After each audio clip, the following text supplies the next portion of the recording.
qu'on manifeste pour dire, attendez, la loi de finances n'est pas bonne, attendez, les mesures non budgétaires ne sont pas là, attendez, et on nous remercie d'avoir sensibilisé l'opinion publique.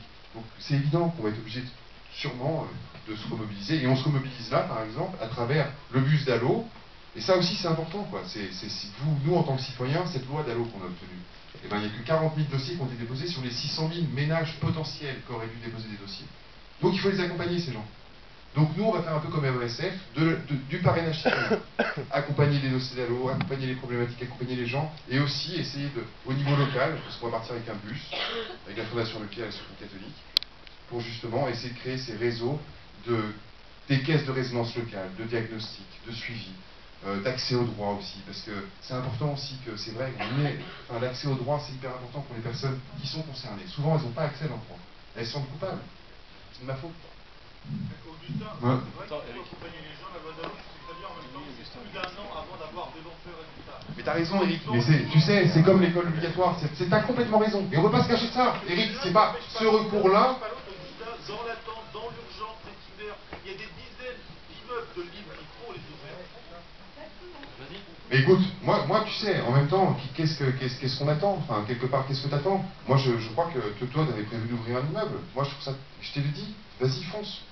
C'est ça aussi la cohérence je crois, de chacun, notre action, chacun à notre niveau. Tu sais, il y a des gens qui nous ont aidés sur l'action, qui étaient des webmasters, des gens qui nous aidaient, qui étaient des photographes, des journalistes, des gens qu'on ne connaissait pas, qui étaient cuisiniers, qui étaient...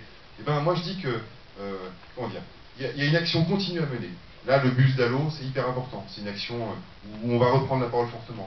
Mais c'est évident qu'on va revenir autour d'une action forte, comme le faisait l'abbé Pierre, avec les personnes concernées. L'abbé Pierre, il n'a pas inventé... il y avait des... Enfin, c'est ça, je ne me trompe pas, hein, Christophe. Hein.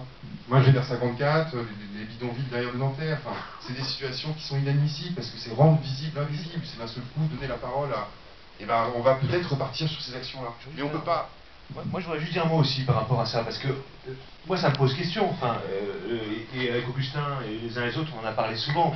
Est-ce que ça veut dire qu'à chaque fois, il faut qu'on crée un bras de fer super dur pour pouvoir avancer et gagner un peu quelque chose?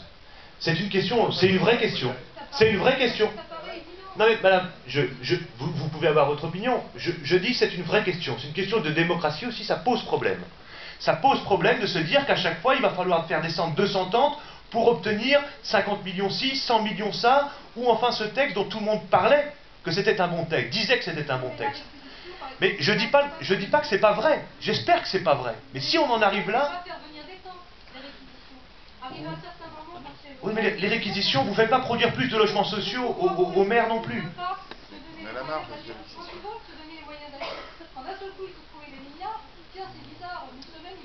Ouf, les milliards, vous savez, quand même, c'est pas si facile. Vous vous battez, vous êtes archi battu pour avoir quoi? Excusez-moi, je ne veux pas vous casser le moral.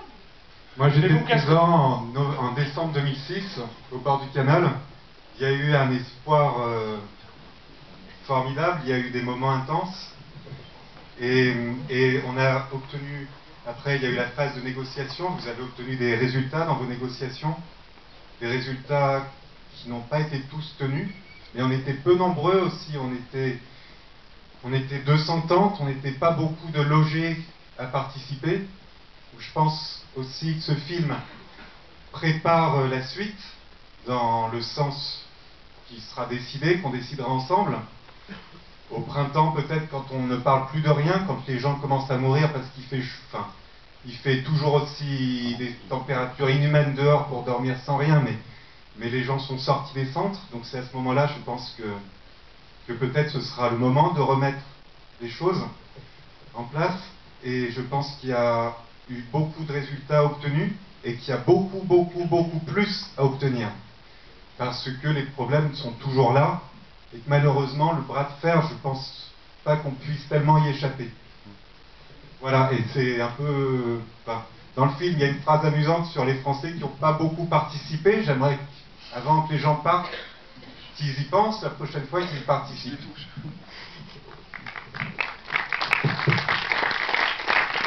Bonsoir Augustin. Salut Auguste. Salut. Oui, moi ton film est extraordinaire. C'est vrai, c'est un combat.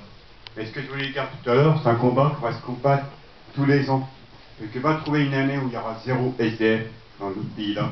Il y en aura toujours. il y en aura toujours des SDF. Parce que le combat est long. Et tous les ans, c'est la même chose. Tous les ans. Les foyers, c'est bien les foyers.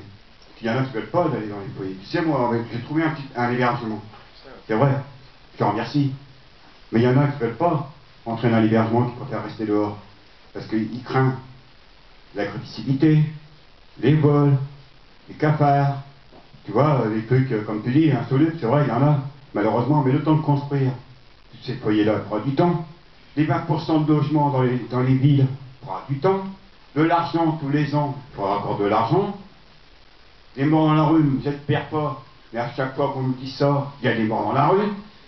Est-ce que tu pourrais me dire, parce que c'est vraiment formidable l'action que tu mènes, parce qu'il n'y aurait pas eu Don Quichotte, qu'est-ce qu'on ferait? Qu'est-ce qui se passerait? On a eu l'Abbé Pierre, on a eu Coluche pour les Restos du Cœur. On a toutes des associations, c'est formidable. Mais donne-moi une année où il y aura 0 SDF. Je me rappelle, il y a un ministre qui a dit il y aura 0 SDF. C'est un qui s'appelait Lionel Jospin. Mais j'y croyais même pas, j'y croyais pas. Donc le combat va durer longtemps, Augustin. Et moi, ce que je dois souhaiter, c'est encore dire merci à vous tous de cette association. Et puis bon courage. Et moi, je voulais tous avec toi. Merci. C'était le mot de la fin. Non, juste dire, en plus de ça, t'as raison, mais il n'y a pas de temps à perdre. Les solutions qui existent, il faut les mettre en œuvre. Très très bien. Ah ouais, j'avais juste une petite question, Auguste. Je trouve qu'on a une drôle de faculté d'entretenir une hypothèse, et une hypothèse à laquelle moi j'ai souscrit avec toi, qui est l'hypothèse du manque de volonté de nos chers gouvernants. Et on me semble que pas mal des questions qui se posent là aujourd'hui signalent quelque chose qui me semble beaucoup plus grave que ça. Et je trouve que tu parles beaucoup de bon sens et je te trouve déjà de bonne composition. Parce que je pense que ça fait 2 ans que je te connais et que je te vois entretenir cette hypothèse-là. Et je me demande si c'est pas, finalement, pour ne pas voir une seconde hypothèse, qui est l'impuissance de nos gouvernants. C'est-à-dire que moi, il me semble qu'il y a une hypothèse plus grave et qui pose d'autres questions, et donc Christophe aussi a évoqué ça, mais du point de vue démocratique, du point de vue de notre système politique, du point de vue de nos institutions, etc., de la République, qui est cette hypothèse de l'impuissance de nos gouvernants. C'est-à-dire que si on faisait cette hypothèse, quelle action devrions-nous mener face à la situation devant laquelle nous sommes? Il me semble que l'action que tu mènes est liée à la forte hypothèse que l'on peut, et qu'ils peuvent faire quelque chose. On a cessé de dire aujourd'hui, Ahmed aussi, je trouve ça vachement fou, quoi, qu'on attend des gouvernants qu'ils trouvent les solutions, qu'on trouve les solutions à notre place, quoi. Mais si on fait le constat de la défaillance, il me semble qu'on a eu assez de temps, toi et moi, enfin et tous, et d'exemples pour faire ce constat-là. Et donc si on fait le constat et l'hypothèse de l'impuissance de nos gouvernants, qu'est-ce qu'on fait? Non, oui, t'as raison, mais moi je suis dans une langue de bois ce soir. Les 3 quarts de la salle qui sont partis. C'est évident que je suis un peu dans une langue de bois avec moi-même. Il y a un aveu d'impuissance que je veux sûrement pas me dire à moi-même. Et je pense qu'on le voit dans le film aussi, ça. C'est assez impressionnant, la faculté de me convaincre de choses qui on n'arrive pas. Les Français qui vont venir camper, ils viennent pas camper. Et ainsi de suite. Et c'est vrai que tu as raison. Alors, moi, je considère... Comment dire? C'est comme quand on fait des promesses à la sortie du canal Saint-Martin, on te dit on a compris, on va faire 80 000 logements très sociaux, etc. On te le fait en disant qu'on a tout compris, et puis finalement, on ne tient pas ses promesses. Bon. Pourquoi on ne tient pas ses promesses? Est-ce que c'est l'impuissance? Moi, je crois qu'il y a une part d'impuissance. C'est qu'à un moment, on a constaté, je crois que Borloo, on l'avait tellement... on était tellement collé à ses fesses, tout le temps, collé à son bureau, à l'appeler en pleine nuit pour dire que ça déconnait, que son système ne marchait pas, les chambres d'hôtel qui étaient louées par Borloo étaient vides, donc ils devenaient fous. Mais mes chambres d'hôtel ne sont pas louées. Enfin, c'était le SAMU social qui devait prendre les gars pour les emmener à l'hôtel, tu te souviens. Et finalement, les hôtels étaient en banlieue, et le SAMU social n'avait pas le droit d'emmener les types en banlieue. Donc finalement, les chambres étaient payées mais vides. Enfin, c'était ça. Donc, je voyais bien Borloo qui, dans le bureau, gueulait en disant putain, les chambres d'hôtel sont vides,